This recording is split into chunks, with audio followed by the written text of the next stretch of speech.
বছর। মাইলস্টোনের দুর্ঘটনায় কোনো কিছুর বিনিময়ে স্বজন হারানো এই পরিবারগুলোকে সান্ত্বনা দেওয়া সম্ভব নয়। এমন অনেক পরিবার রয়েছে তারা এখন পর্যন্ত তাদের বাচ্চার খোঁজ পায়নি। এমনকি সেই প্রতিষ্ঠান থেকে এখনও নির্দিষ্ট করে জানানো হচ্ছে না ঠিক কতজন আহত কিংবা নিহত হয়েছে।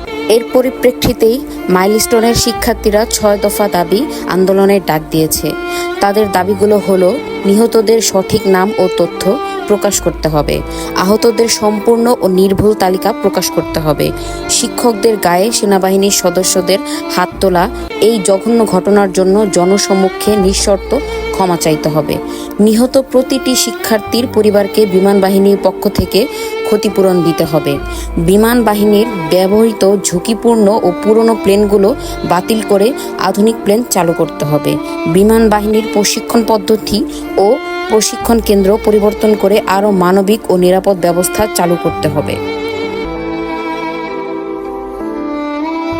যাতে করে আর কোনো দিন যেন বাংলাদেশকে এমন দিন দেখতে না হয়।